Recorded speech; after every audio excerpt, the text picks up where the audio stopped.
welcome to Great British Ghosts. Today we're in Bolton. Later on I'll be going to Smith Hills Hall, which is famous for its grandeur and beauty. And of course one or two ghosts.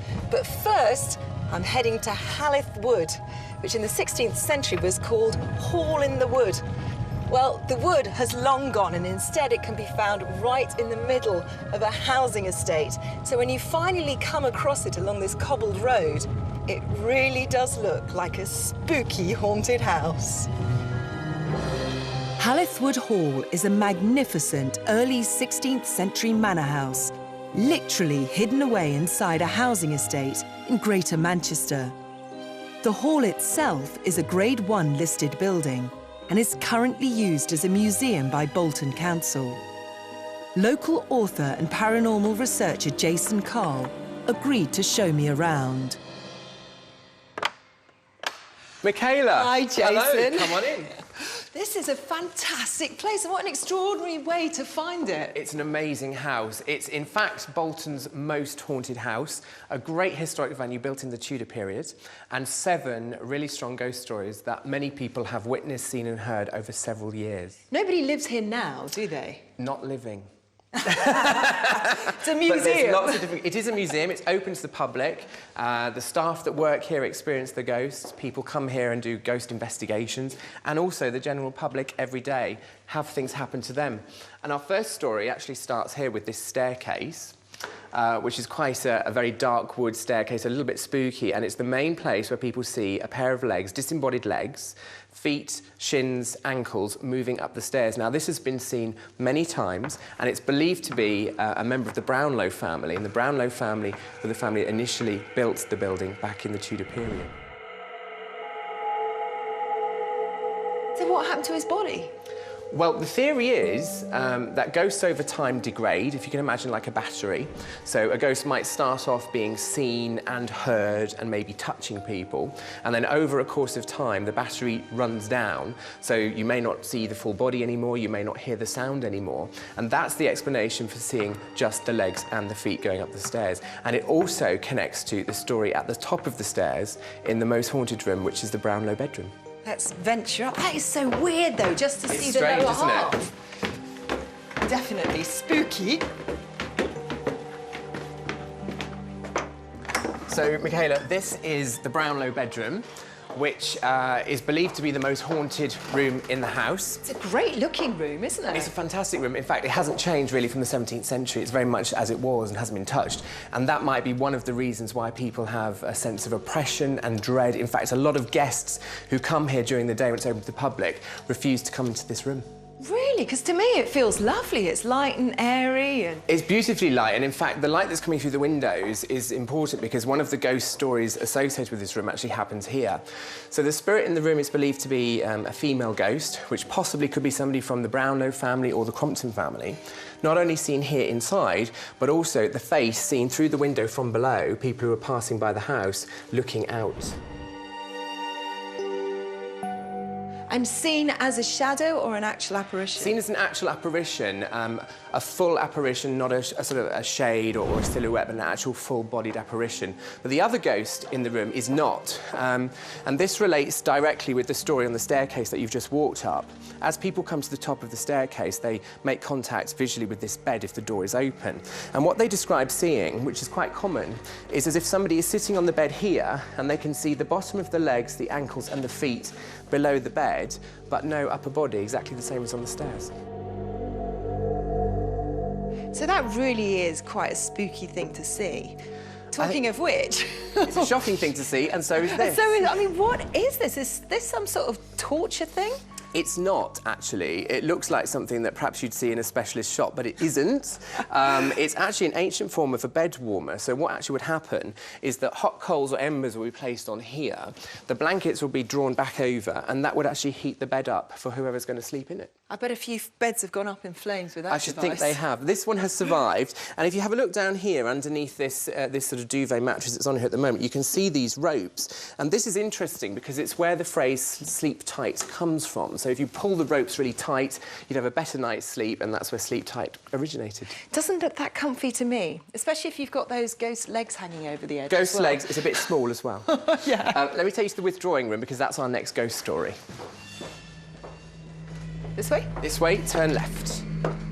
Up in the bedroom, the Brownlow bedroom, one day I was sitting with a class full of children, 30 children, teachers and everybody all sitting there, and this really strong smell of lavender just appeared from nowhere. And we all I was talking to the children, and one of the teachers said, "Oh, I can smell lavender." And we all said, "Yeah," and the children said, "Oh, we can smell," because they didn't maybe know what it was, but we can smell something as well. It's really strong, and some of them didn't like it, some of them did.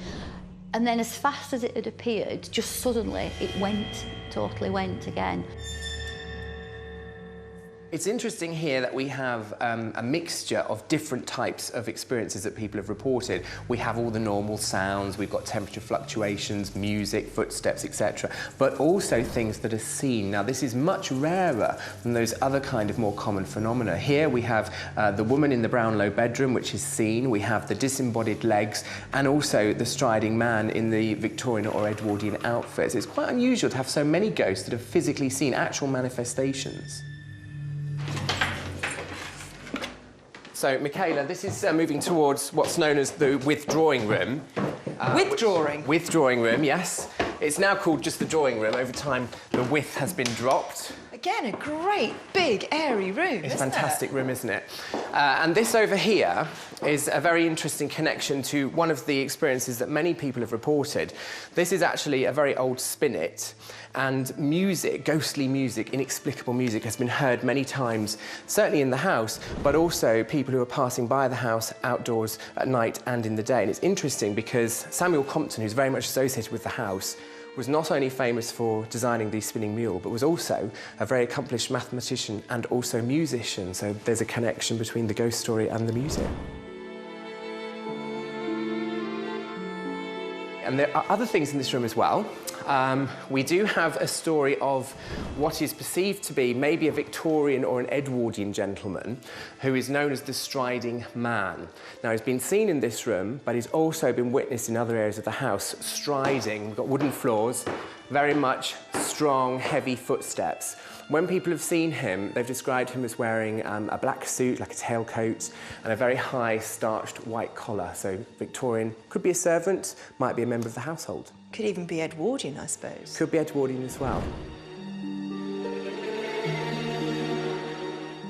And also, there is another little secret in this room, which is over here in this corner, which I want to show you. This is an ancient form of toilet. It's not haunted, but yeah, this is where you would entertain your guests and allow them to enjoy a little bit of relief. Well, maybe you wouldn't entertain them in there. Well, you might do. Yes. You might do. Then it's a drop loo that just drops. Just a drop loo, yeah. Very height of luxury for the time. It would have been, wouldn't it? Indoor yeah. toilet. And right next to where you're enjoying your coffee or your after-dinner mints. Very nice. So not spooky, just stinky. Not spooky, just stinky.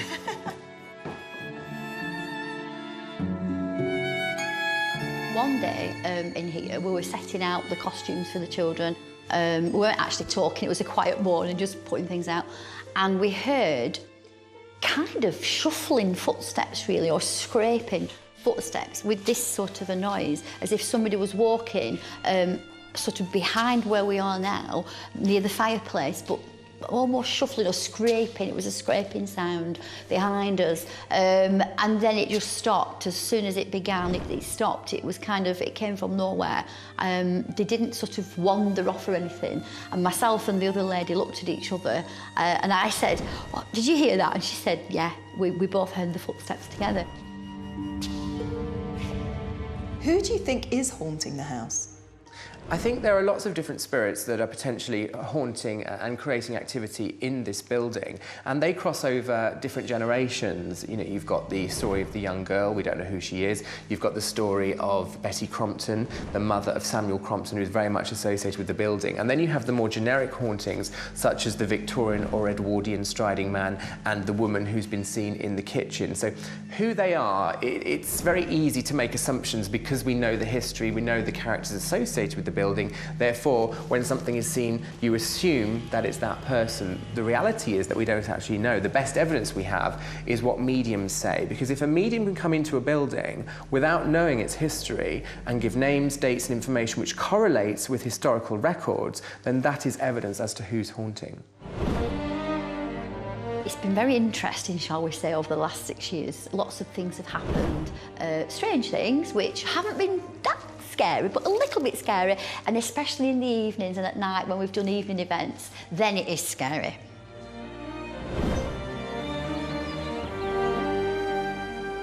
Well, although this place does look a little bit spooky from the outside, once you get inside, it actually has a really nice atmosphere.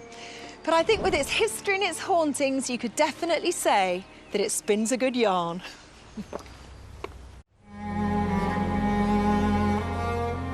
This is Smith Hills Hall in Bolton. It's one of those grand, atmospheric, rambling old houses which has a rich history and an even richer variety of ghosts and hauntings.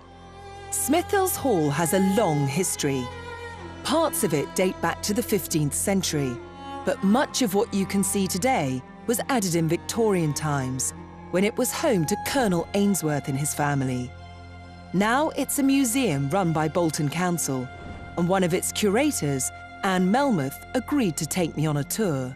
This is Colonel Ainsworth's room. This was where he would spend his afternoons with his friends, and these glasses, there's a lot of activity around these glasses. We put them that way up because they don't get dusty then. He mustn't like that. He mustn't like the idea that his glasses are that way. And what happens on a regular basis is this one in particular is either found on its side or tipped up that way. No way. So you come in the morning and it's like changed? that.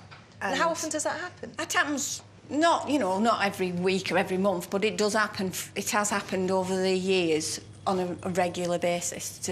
So it's been discovered by quite a few people. One of the things that Colonel Ainsworth is apparently notorious for is within his entertainment room, in his room, is turning those glasses over. Now, of all of the things that this man could do, that's the thing that he chooses to do. He chooses to say, no, I don't have my glasses that way. This is the way that my glass is supposed to be. And it is very much as if he still feels that he's correcting the servants. You know, it's a really pernickety thing.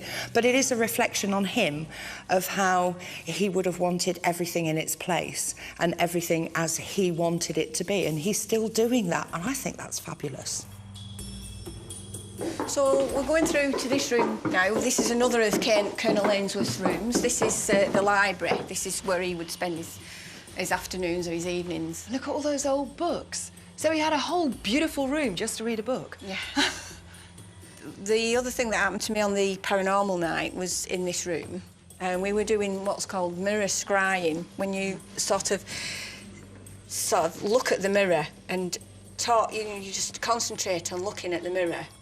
And as you stood behind me now, there were people stood behind me. And all of a sudden, and it's a moustache theme again, I grew this dark moustache that came right down here. And it was really clear. And everybody behind me saw it as well. So it actually physically appears in the mirror? In the mirror, you could see this black shadow in the mirror.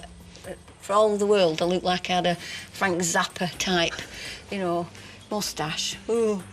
And the spooky bit was when we went afterwards, we were going round, and there is a portrait of Colonel Ainsworth in his younger days, in his uniform.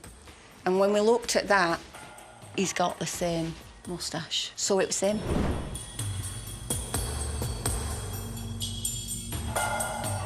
The room we're going into now would have been the housekeeper's room. So this is her domain, if you like. This is where all the linens would be kept in these cupboards. And obviously we don't let the public up here, but sometimes we have to come. They do surveys. Sometimes we've had architects around who want to look at the structure of the building, and so we'd have to let them in here. And every time I've been in here, and I've walked up those stairs, which lead up to what would have been the servants' quarters. And as you walk up, all these doors are closed. And then when you come back down, one door, this door, would be open, like that. And there's nothing, it's not drafty here, is No. there? And that's happened a lot? It's happened more than once. It's happened 2 or 3 times to me, that. Up in that derelict area, I was up there earlier whilst you were filming with Anne, and she was telling you the story of the housekeeper, and I was stood at the doorway and I looked up and I could actually see the housekeeper. I could hear her, and she was just so mad. And it wasn't an angry mad, it was almost like a lunatic mad. She just wanted everybody out. I really was expecting her to throw something off the balcony or push someone. I was really expecting her to do something. I was obviously really relieved that she didn't.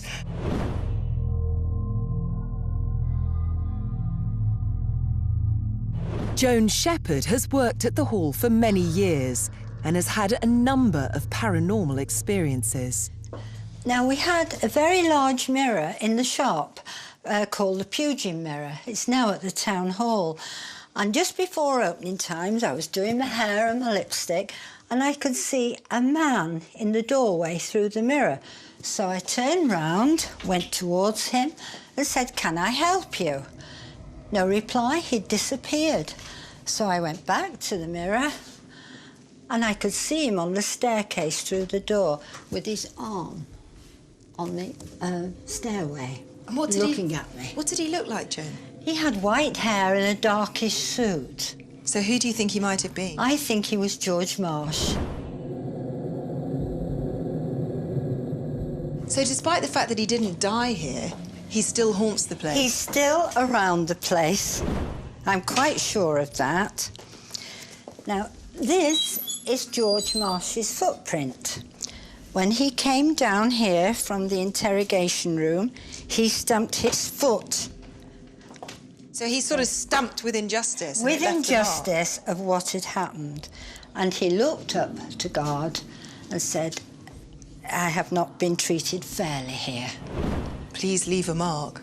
That's right, and that's his mark. When I was showing somebody the foot, I had a crowd round, and I always had my hand like that, and I was grabbed very hard, and it really hurt. How hard? Well, I don't want to hurt you. Oh, really hard? It was really hard, and it had a mark on where... And you couldn't see anything behind I couldn't you? see anything. There was nothing there, only people in front of me. How did that make you feel, Joan? Really frightened. Well, I'm not surprised. But not as frightened as I am up these stairs. I will show you. What happened to Joan is really interesting. The fact that she was physically grabbed, that she was pulled, that after the occurrence when she looked, she actually had the marks on her wrist. Now, that's not common activity. And it takes an awful lot for an energy to be able to focus itself, to be able to focus its energy, to be able to create physical effect. So if we assume that that was George Marsh making himself known, it would have taken a tremendous amount of his own focus and energy to be able to create physical effect like that. It's not easy and it's not common. Michaela, I hear all sorts of bumps and noises in this hall, and I think a lot of them come from this room. And I really hate going in here. Why? I start trembling. Really? There's just something about it, and it's horrid. Do you always feel something, Joan? Yes, I won't go in. I go like a... Yeah, but you have to go in there. You have to show me. I'm being very brave going in here. Now, this is George Marsh's room, we call it, or the green room, and this is where he was questioned. And he would have sat on this chair, and the Bartons would be there questioning him. What's the feeling you get in here then, Joan?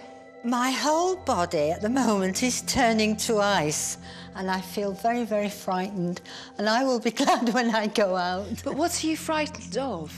It's frightened of the unseen. I don't know what's going on around me, and yet I know there is something there, possibly George Marsh. I think the thing with George Marsh is that he wants his story to be heard. His injustice, his frustration, and I think that he invades people's space. He wants people to know that he's here. He wants people to talk about him. He wants his story to be told. He's a martyr, and he's out there and he's still standing up for what he believes is right, and he still feels that he was unjustly treated. I think he has a right to be a bit grumpy sometimes. I've had so many things happening to me here, noises, being pushed, and all sorts of things in different rooms. Screaming, seeing children. It's haunted, all right. Well, Smith Hills Hall really is an extraordinary place, and so many people that visit it seem to have an experience. In fact, even today when we were filming, we all heard children playing in the courtyard. When we looked out the window, there were no children there. Had they run away, or was it a paranormal experience? I guess we'll never know. See you next time. Bye-bye.